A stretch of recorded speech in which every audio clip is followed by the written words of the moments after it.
আমার হিন্দু ভাইরা, আপনি চুল কাটতে পারবেন কিনা? পারবেন কিনা বলেন? পারবেন।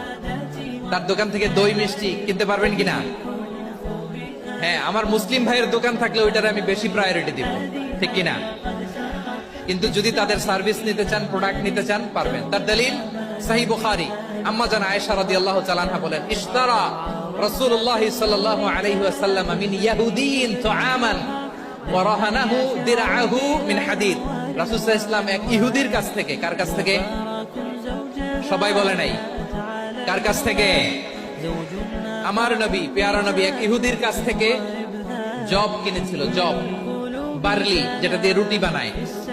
ওই জবের দাম দেওয়ার টাকা পয়সা নবীর কাছে ছিল না, ফলে নবী ওনার একটা পোশাককে মর্গেজ রেখেছিলেন, মর্গেজ, বন্ধক, যে এখন এটার দাম দিতে পারবো না, কয়েক কেজি বার্লি নিয়ে যাই আর বন্ধক হিসেবে আমার জামাটা রেখে গেলাম, যেদিন দাম দিব ওই দিন জামাটা ছুটাই নিয়ে যাব।